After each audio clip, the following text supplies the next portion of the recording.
Yo, Charlie, what's up? Everything cool, everything nice and crisp and nice. Charlie, what have you been up to? Send me a message, tell me how you feeling. I know that the weather and things is making everywhere down. Miss it. Like by now for day bed inside, but I love you guys, so I'm here. Welcome to Tea with IVE. My name is Ivy Enyanam. This is proudly produced by Pebble app. Try Pebble Technologies. Check them out. They have some really cool stuff happening on the app. I actually watched Ifira last 2 days on the app. And I was like, man, this reminded me of back in the day, you know? Yeah, it was funny. It was nostalgic. It was nice. Anyways, back to why we're here today. We're here because of me and my plans and my vibe and our vibe and whatever we have going on with us. You understand? So yeah, Charlie, the deal all BC. I told you the show was going to be about women, but there's a very important woman in my life that I think it's time I touched on her influence and her impact in my life. And this woman literally is, she holds me like an egg, and I appreciate her. In fact, I wouldn't be in this world without her. And so today, for episode 7, Tea with IVE, I'm going to be talking about things my mother taught me. Okay. Yeah. I told you guys, like when I value something, I don't over publicize it. And my mom is one of the people that I try as much as possible to keep off social media, because she likes her privacy and all that. But I think I can share a thing or two about how she has influenced me and certain things she said to me throughout my forming years and how they continue to shape the way I think and the reason you are seeing Ivy as she is today. So let's get right into it. I think the first thing I want to talk about, but wait. Let's clear our truths. Okay. Today, but can we talk about Ghana weather whilst I'm pouring the tea? Because it's looking like we are in winter. It's cold. So today I'm drinking ginger tea. Cheers. Smells nice. No, this is not flavored ginger. This is like proper ginger tea. You should probably try it because when it's cold, you're more susceptible to flu and coughs and things like that. And ginger is one of the easiest things, herbs or spices you can use to curb that. So that's why you can still hear me speaking freely and calmly, even though we are in Ghana winter. Cheers. Oh, your friend is so in there. Anyways, let's get right into it. So, one of the first things my mom taught me was cleanse your body, soul, spirit. Like, let me tell you where my love for tea started from. It wasn't love at first sight, okay? Because, so, I grew up in a home where my mom believed very heavily in cleansing your system. Whether it was spiritually or physically, she always stuck to that thing that, yeah, you need to clear your system.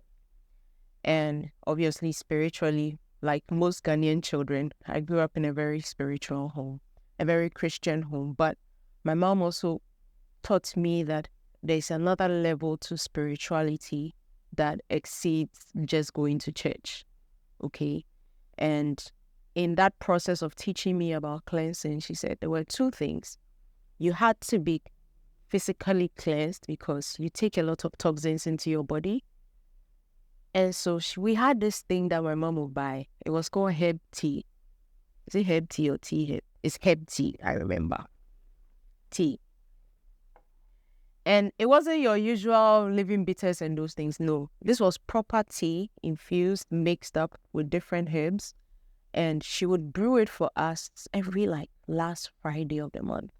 Now, there was a reason it was Fridays, because then it meant Saturday and Sunday you are home. So if your body decides to clean the whole system and you run the whole day you day house. But the whole thing was to just make sure that whatever you had eaten in school, through school, whatever infection, because you go to school, you meet other children, you don't know what they have brought from home and all that. And so she would always, every once a month, we would go through that process of cleansing our system. And these were one of my strongest years. Right now, I crave for that strength and energy I had at that point. I don't think it was because I was young, because the truth is, when I left my mother's house, the first 3 years, me arrears. But it's now hitting me that, hold up, wait a minute. Could it be that system cleansing was what was keeping me, So yeah, obviously I went back to it. It was a time of eat whatever you want to eat, but at the end of the month, we will do this and you will run and it will clean your system up. That way you're always healthy. So I didn't grow up in a home where medicine, or what did they call those medicines? White medicine, abroche medicine was no, because we ended up doing a lot of herbs and things like that. My mom also taught me about moderation. So please, don't just go and gather things and mix it and pour into your system.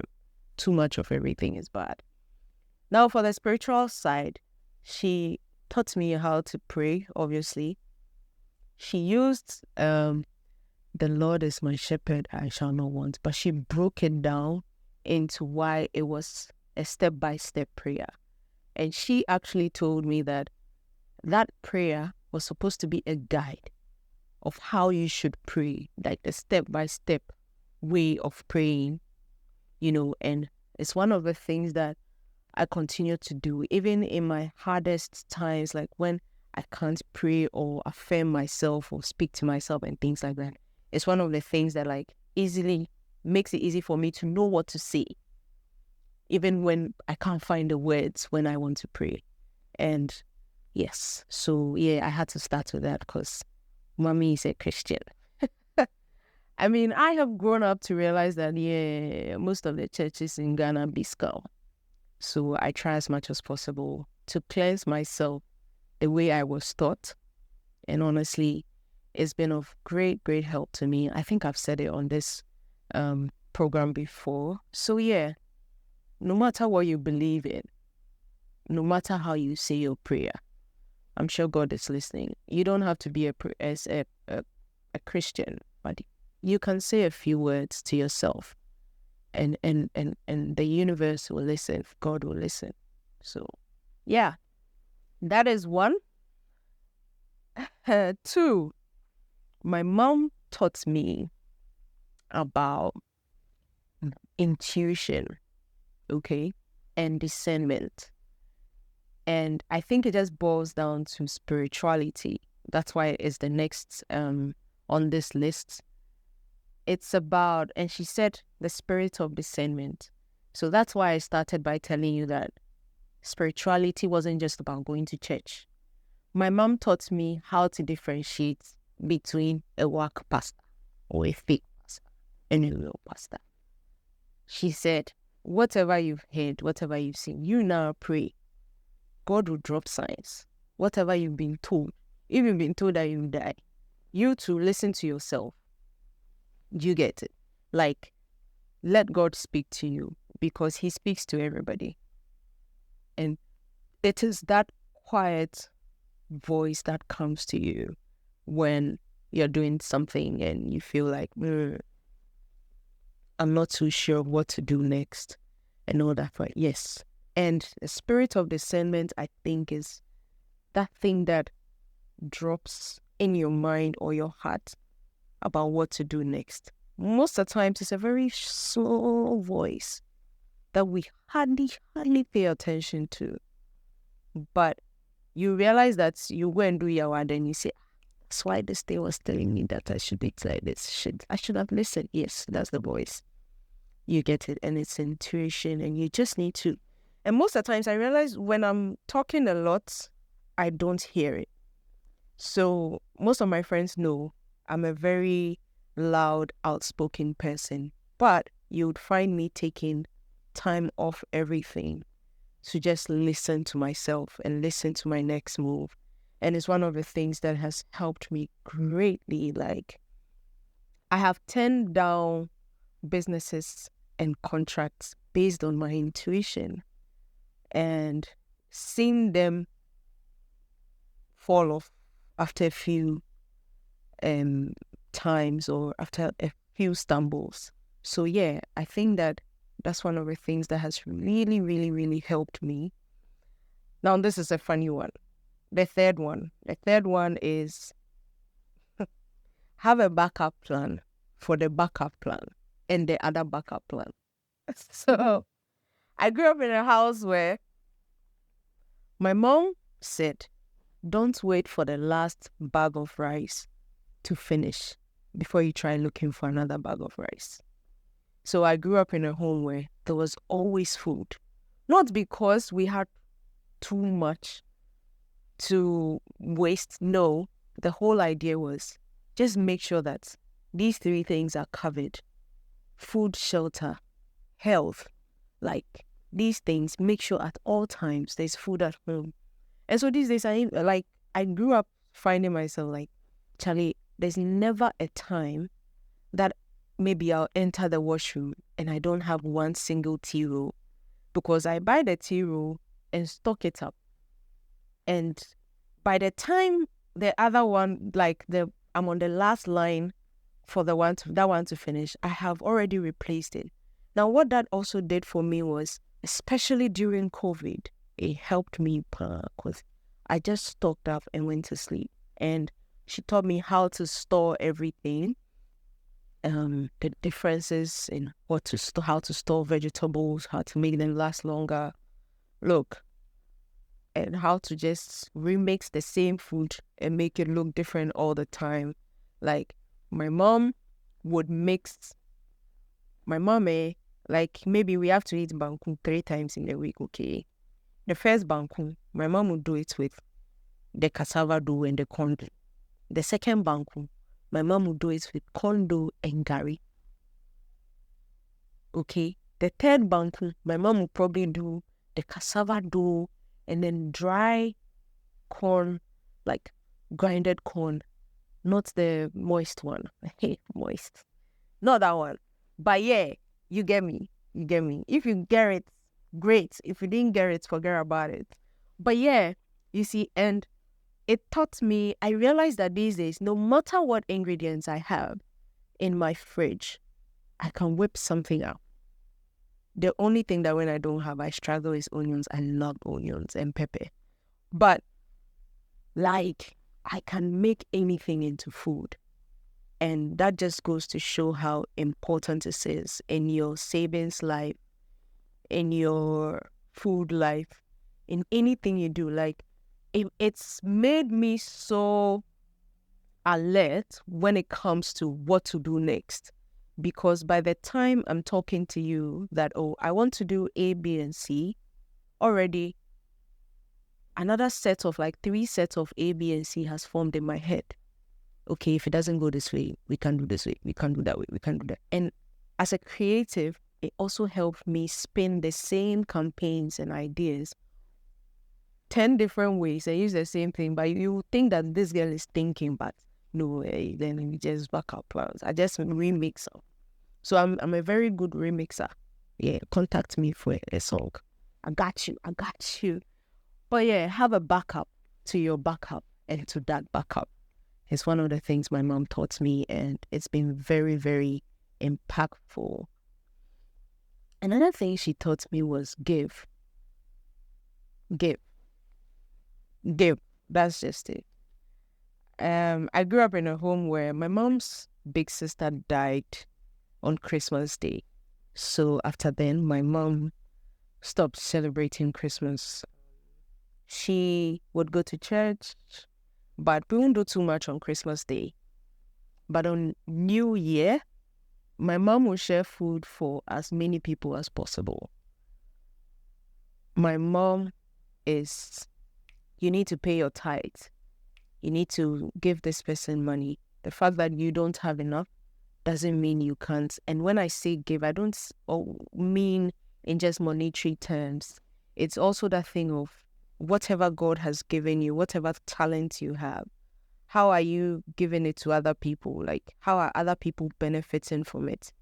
And so if today you see that, yeah, people do me dirty, but I still sort them, it's because I've learned that it's not because of them. I'm not doing it for them. I'm doing it for me. You get it? And honestly, I can't tell you the amount of doors it has opened for me to just give. Is it my time? Is it my listening ear? What does that person who's sitting in front of me, how can I make their lives better? Like, I don't go into a place and not want to make anybody's life better, unless, of course, you're being a dickhead. Sorry. But, yeah, you get me. So that is one of the things she taught me. She also taught me that givers will always give and takers will also take, always take. So whenever you feel like you are overgiving, hold off. Whenever you feel like you're overtaking from someone who's giving you, also hold off.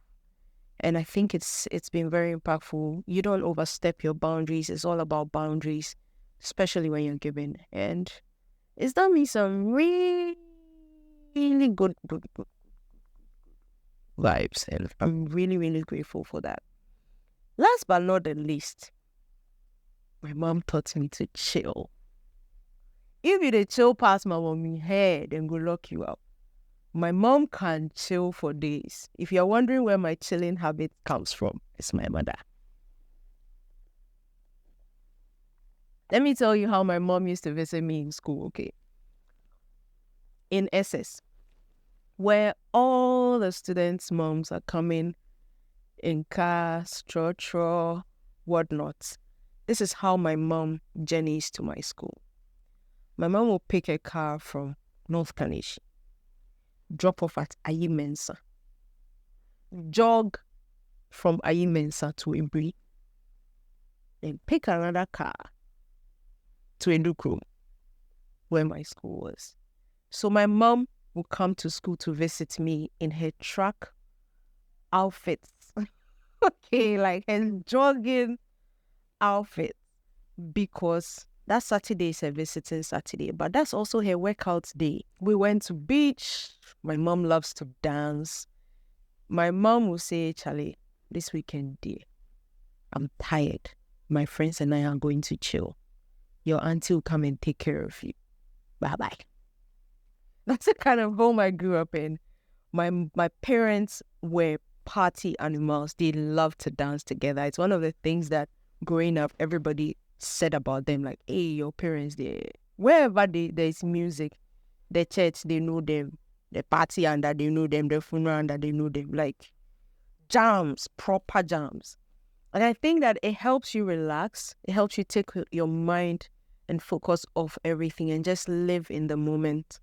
And so traveling, dancing, she doesn't like to sing. Funny, she does all this. She doesn't drink alcohol. Maybe give my mom one quarter thought.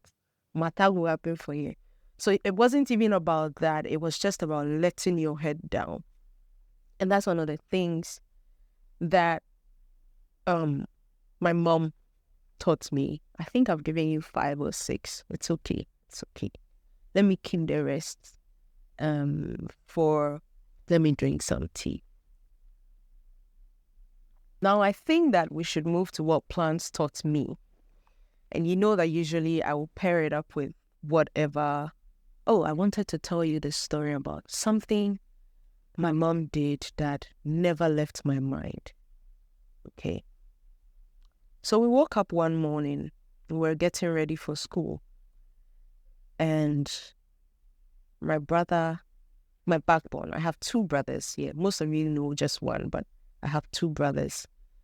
The one right after me went to the kitchen turned on the gas, and he said the gas wasn't turning on. So he left it without turning it off, forgot about it, and went to do something else. Then later came back, held the match, and then the cylinder caught fire. The cylinder was far away from the gas itself. So I don't know if maybe someone pushed it, I don't know, but the cylinder caught fire. And as kids, we're standing there, we're freaking out and yelling our mom's name. My mom just rushed to the kitchen, carried the flaming cylinder. Like, she just carried it with the fire, ran outside and threw it in the sun. And it never left me. I don't know where she got that energy from. I don't know where, like, the alertness, that reflex thing that my mom has. It's taken us out of a lot of situations. I'm talking about a woman who raised 5 kids on her own.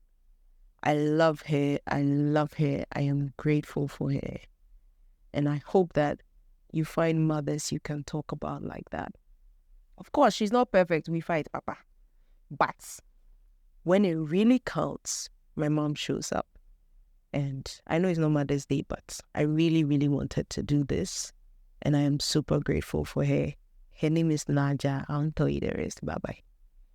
But yeah, she's from a gun home, somewhere in Jamestown and Adabraka. Those 2 places. Don't joke. Serious woman. Anyways, let's go to what plants taught me.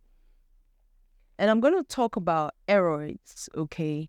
So aroids are a family of plants that I think, no, she's not in it, but she mimics aroids. So let me show you this plant I brought today, okay? This is a pothos, but this is a global green pothos. It has different shades of green in the same leaf.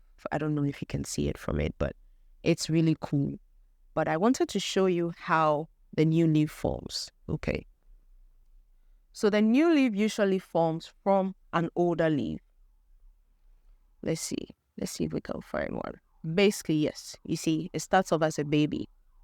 This leaf, if good care is taken, can become bigger than the one it's coming out of. So it holds onto the older leaf. Monsteras do that too. Philodendrons do that too. Yeah. And so it holds onto the old leaf. It holds onto it. I think that if you asked me what happens when it's holding onto it, I would say that's exactly what happens between mothers and kids. So it holds onto it until it's strong enough to stand on its own. And then it detaches.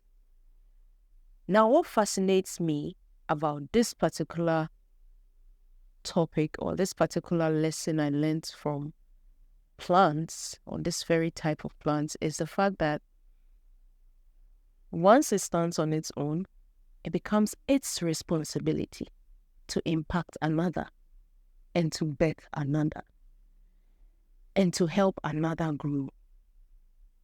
So just know that whatever you are taught, whatever you are given, it is expected of you to give to another. So I am grateful that my mom gave it to me. Me too, I'll give it to my nieces and nephews. It's not by force to give birth. But as much as possible, try to be impactful and try to teach and try to give. Thank you so much for joining episode 7 of Tea with IDE. I can't wait to see you next week. I can't wait for you to hear from me next week. In the meantime, though, Charlie, let's interact.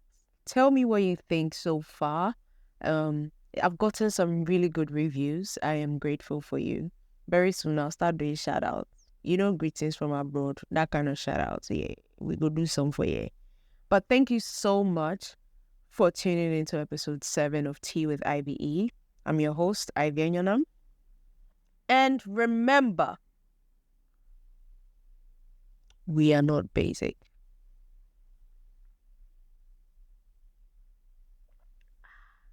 This goes out to all my ladies. We open more. Don't underestimate her. She's the cream of the crop, the Terminator. Don't assume it's not a costume. She can have it all. Don't care if you cannot see her. She go blow your mind. Put on your speakers. Take a break, a little escape. She can have it all. She gets the power.